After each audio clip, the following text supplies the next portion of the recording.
Menurut Anda bumi itu bulat atau datar? Kalau dari sains itu dibilang datar. Enggak datar, maksudnya bulat pepat gitu. Bulat. Tapi kenapa di kitab Anda datar? Datar. Gimana? Ya iya, di kitab Anda datar. Gimana? Pak? Coba buka Wahyu 7 nomor 1. Saya mau tanya, di mana itu ujung bumi, mana sudut bumi itu, di mana gitu loh. Aduh.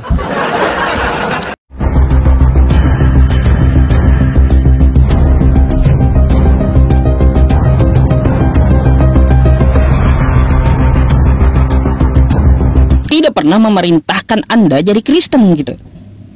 Itu doktrin Anda yang Anda bawa. Lepas dulu doktrin gereja Anda, buang netral normal dulu gitu. Lalu pelajari apa yang dikatakan Yesus.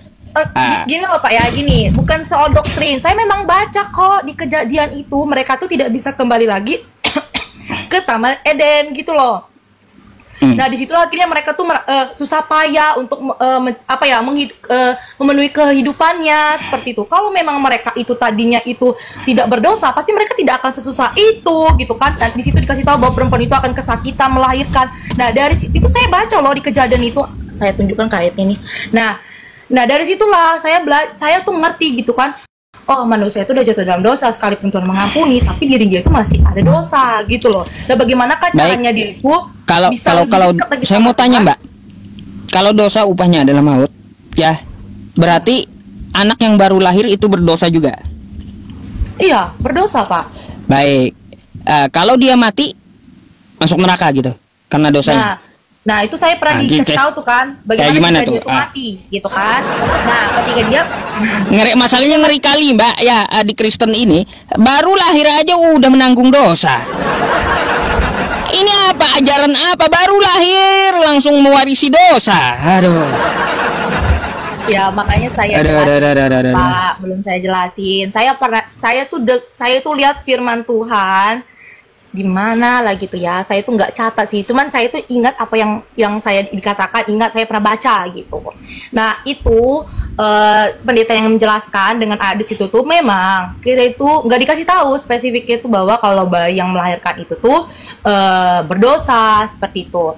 Nah itu bisa dikatakan itu dari orang tuanya gitu loh, karena dia masih bayi kan, jadi orang tuanya lah, dari orang tuanya tuh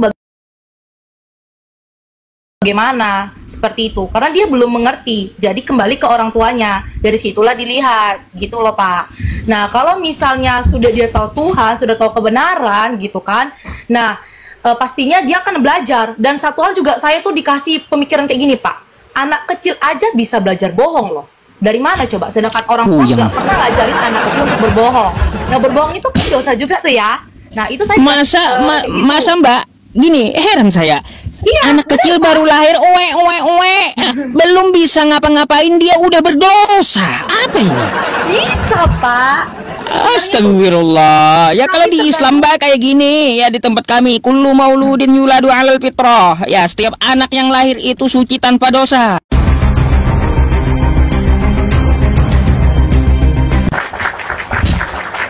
Oke.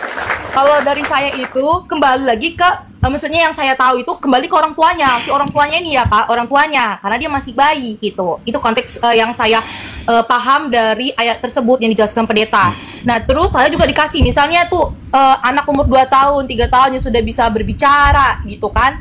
Nah itu sudah bisa belajar bohong, sedangkan orang tuanya tidak pernah mengajarkan bohong. Dari mana itu bohongnya? Kalau memang jati diri manusia ini memang awalnya itu berdosa seperti itu.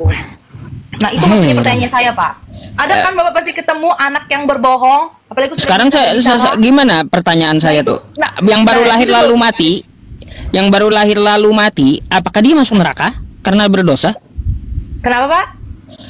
Yang baru lahir dari kandungan ibunya, kan dia lahir lalu bayinya mati langsung gitu. Itu kan sudah mewarisi dosa dia. Apakah dia mati masuk neraka itu? Enggak, kan tadi saya bilang kembali lagi ke orang tuanya. Bagaimana orang tuanya tadi gitu loh. Apa hubungannya dengan orang tuanya? Ya. Yang saya pertanyakan itu bayi yang lahir tadi, yang sudah mewarisi dosa tadi, nasibnya kayak gimana, di neraka atau di surga dia? Nggak ada lagi urusan dengan orang tuanya. Bayinya yang tak saya tanyakan. Ya itu ada dua kemungkinan Pak, antara dia bisa masuk surga ataupun neraka, antara kemungkinan dua. Tapi di situ dijelaskan ke orang tuanya, bagaimana orang tuanya seperti itu, ya kan? Terus Apa hubungannya dengan orang tua? juga, Bentar, gak ngerti saya apa hubungannya dengan orang tua, yang saya tanyakan bayinya. ya udah, ya saya jawab nih ya, simpelnya udah antara kemungkinan dia masuk surga atau neraka. Karena itu urusannya sama Tuhan gitu. Tapi diajarkan bahwa manusia itu memang berdosa gitu. Nah, antara kemungkinan dua ini, karena yang tugas menghakimi itu cuma Tuhan. Gitu loh, Pak. Ya. Waduh, agama mungkin teman-teman. Ya karena saya nggak Kenapa bisa ini ngasih tahu, gitu agama loh, kok mungkin masuk ya? kemana. Saya tuh nggak Aduh, tahu. aduh. Kemana, gitu loh, Pak. Main Saya nggak main tahu, saya nggak tahu. main tebak-tebakan kalau kayak gitu, Mbak. Nggak. Aduh, Agama kalau saya- mungkin itu main tebak-tebakan jadinya. Kalau saya cari dulu ayatnya Pak ya. Tapi waktu itu saya dijelaskan ya kan, kalau manusia ini dasarnya berdosa. Bagaimana jika kalau punya anak bayi yang meninggal gitu. Pertama saya cuma ingat di situ bahwa orang tuanya yang bagaimana, apakah orang tuanya ketika dalam mengandung apa segala macam itu berdoa untuk anaknya atau tidak. Iya, kayak gimana saya itu? juga nggak bisa Aturan pastikan. coba tunjukkan sama saya aturan yang jelas gitu loh. Oke, tapi saya lupa ayatnya Pak, sebentar ya.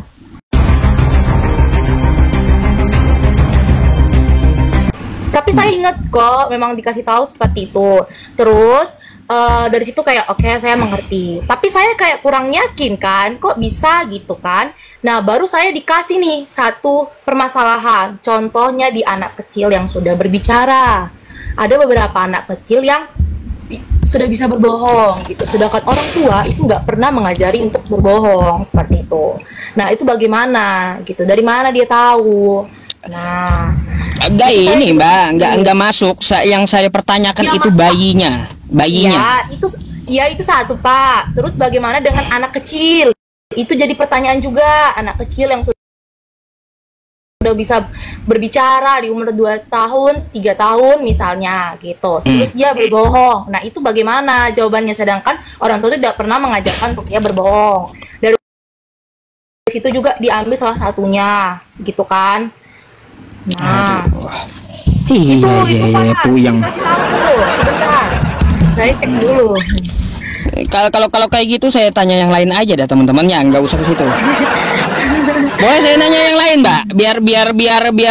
Biar ngepres gitu otak Anda. Seketika 18 yang lalu. Itu jadikan PR aja ya. Jadikan PR kalau mau.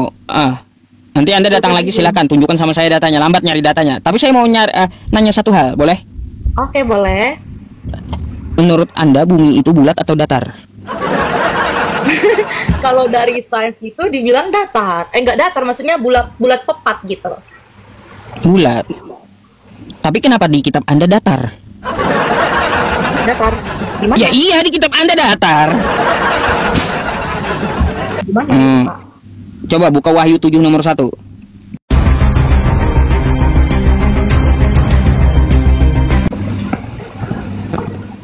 Saya mau tanya, di mana itu ujung bumi, mana sudut bumi itu, di mana gitu loh. Aduh. Sebentar, di mana tadi? Nih, Wahyu 7 nomor 1. Wahyu 7. Nih ya, Wahyu 7 nomor 1. Kemudian daripada itu, aku melihat 4 malaikat berdiri pada keempat penjuru bumi. Apa ini? Bumi kotak kah atau kayak gimana bumi ini? Kotak ini, bentuk bumi kotak rupanya ya. Dan mereka menahan keempat mata angin bumi. Keempat angin bumi. Iya. Ini di mana sudut bumi itu, di mana? Apakah bumi itu datar, kotak atau kayak gimana di kitab Anda ini? Itu kan ada dibilang 4 mata angin ya. Ya udah, utara, timur, selatan, barat. Kan gitu, Pak. Cara Iya. membuat pahamnya. Ya kan? Ya, keempat mata angin pada keempat penjuru bumi. Sudutnya di mana emang? Sudutnya? Ya sudutnya dimaksud mata angin itu mungkin, Pak. Di mana? Kalau saya anggapnya gitu, nggak pusing. Di mana? Mata anginnya dimaksud. Iya, di mana? Eh, Nggak tahu saya Pak itu di mana. Saya belum makanya tanya. aneh kitab Anda ini loh. Nih ya.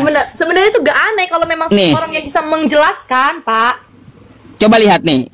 Daniel 4 nomor 11. Pohon itu bertambah besar dan kuat, tingginya sampai ke langit, dan dapat dilihat sampai ke ujung seluruh bumi. Mana ujung bumi mana sih? Apa ini? Ada sebuah pohon di tengah bumi. Ya, kata kitab Anda, di tengah bumi menjulang sampai ke langit itu pohon. Semua manusia dapat melihat sampai ke ujung bumi. Ini apa, bumi datar, bumi kotak, atau kayak gimana? Ada bingung saya jadinya.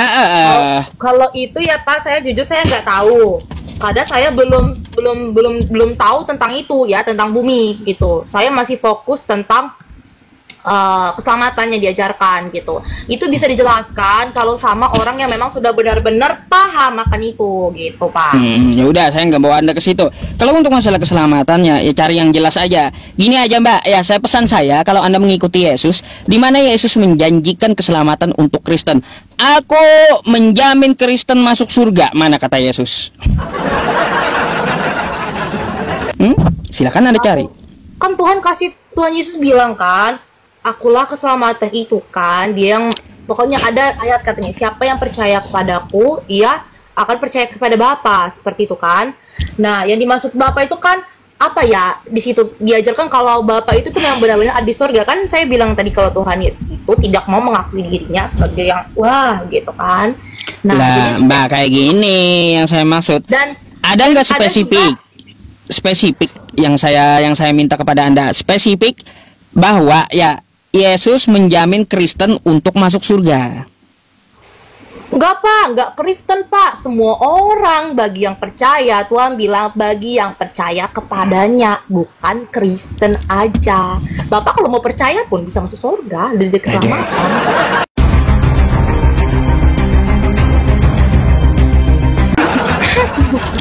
Semua nggak ada jaminan dari Yesus rupanya.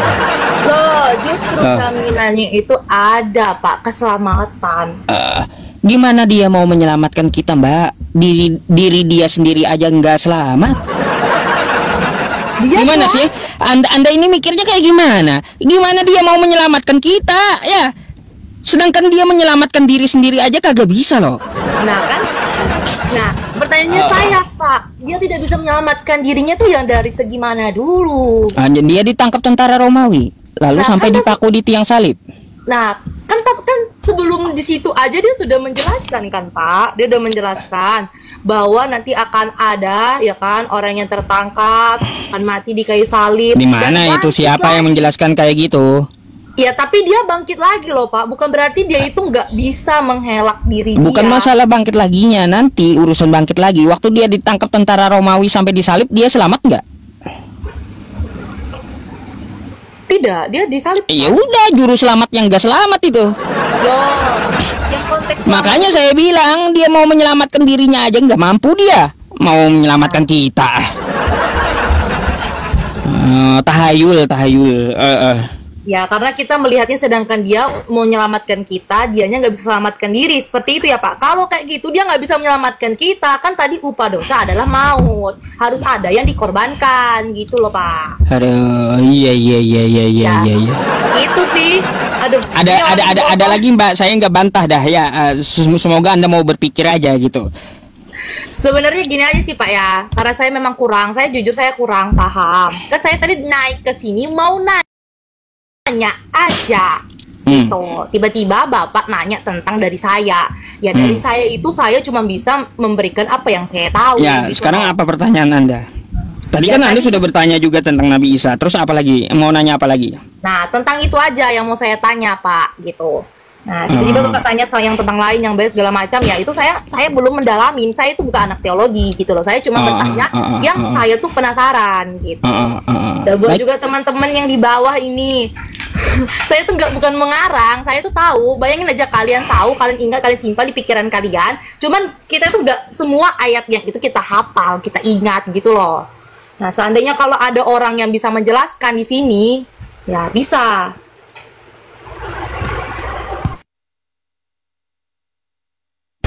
Aduh. Aduh, macet. Udah. Ada lagi? Nggak ada lagi yang ditanyakan? Kalau nggak ada lagi, saya naikin Kristen yang lain pula gitu, Mbak. Biar berdiskusi, lanjut diskusinya. Karena ada juga yang antri di bawah. Iya, ada lagi yang Anda mau tanyakan karena ya kalau gitu, Ya. Mbak. Ya gimana? Ya itu aja sih Pak yang saya tanya. Saya kan naik di sini cuman hanya karena nggak ngerti ya dari ayat itu ya gitu. Jadi kalau buat teman-teman Nasrani yang nonton di bawah gitu, saya itu naik bukan mau sok-sokan. Saya itu naik karena saya itu nggak tahu, makanya saya naik, saya bertanya. Di sekeliling saya ini nggak ada daerah ustadz yang bisa saya tanya. Kalau ada online ya saya tinggal tanya, Macet. ya kan. Terus bukan berarti saya juga itu nggak bisa apa ya, kayak kalau belum siap tuh jangan sok-sok naik gitu kan.